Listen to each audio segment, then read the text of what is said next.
know about you guys, but my Steam library is basically a graveyard of games I swore I'd play, and then never touched again. Every Steam sale, I convince myself, yeah, this one's definitely getting played. And then it sits there collecting digital dust. But every once in a while, I buy a game that completely surprises me, or one that I just can't stop recommending whenever someone asks what they should play. So, I went through my own Steam library and picked out 7 games that I genuinely think are worth your time. Some are pretty well known, some deserve way more attention, but these are all games I actually enjoyed playing. Let's start with probably the most chaotic one on the list, the headliners. Who looked at an apocalypse and thought, you know what this needs? Journalists.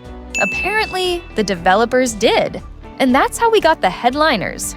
You and your friends run around a city that's completely overrun by monsters, except your job isn't to fight them, it's to get the best photos possible before you inevitably panic and run for your lives. It's such a stupid idea, I absolutely love it. What I like most is that the game constantly tempts you into making bad decisions. You'll see the perfect photo opportunity and think you can get a little closer. You cannot. Every run turns into complete chaos. And somehow, that's what makes it so much fun. One of my favorite parts is that after each mission, everyone gets to look through the photos they took. Sometimes someone captures the coolest action shot imaginable. Other times it's just a blurry picture of a teammate screaming while getting chased. Honestly, those are usually the better ones. If you've got a group that likes games like Lethal Company or Repo, I'd definitely recommend giving this one a look. V-Rising. I actually got this as a gift, so I didn't really go into it with any big expectations. Turns out the game is really good and I ended up loving it. And let's be honest, who doesn't want to be a vampire? The combat is easily my favorite part. Every boss feels different enough that you're actually looking forward to the next fight instead of just grinding your way through the game. The progression is also really satisfying because there's almost always another boss waiting for you. Beat one, unlock something new, craft better gear, get stronger, and do it all over again.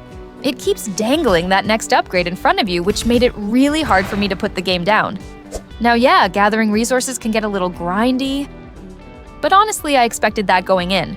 It's a survival game, so I never really saw it as a negative. And then there's castle building. I probably spent way too much time trying to make my vampire castle look cool instead of actually progressing.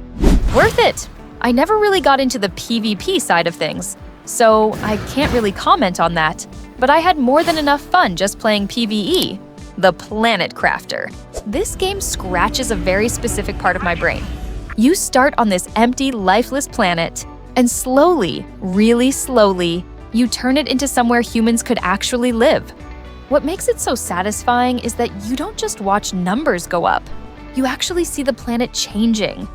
The sky changes, water starts appearing, plants begin growing. It feels like everything you're doing actually matters, because the world around you keeps evolving. I also really like that the game lets you build however you want. You expand your base, unlock better technology, automate things, and just keep improving everything at your own pace.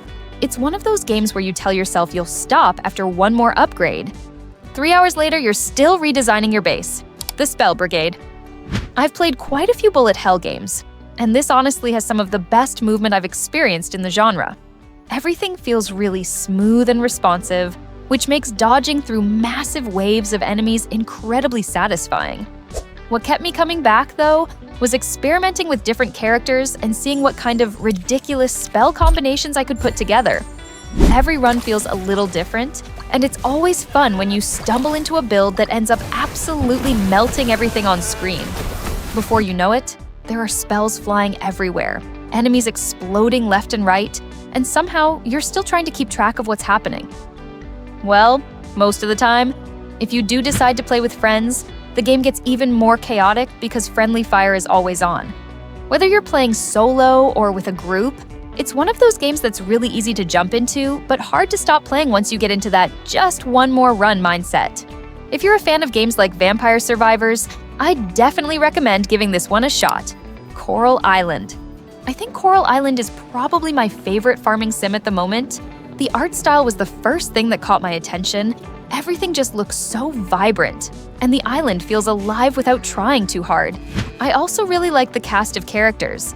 Everyone has their own personality, so getting to know the people around the island never really felt like a chore. One feature I wish more farming games had is the option to slow down time. Seriously, I can't tell you how much less stressful that makes the game.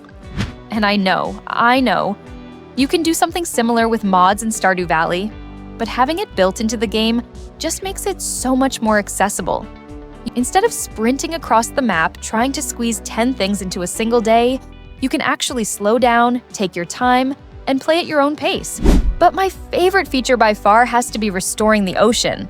I actually found myself looking forward to the diving sections more than watering my crops. Watching it slowly come back to life is already satisfying on its own. But then the game lets you become a merfolk.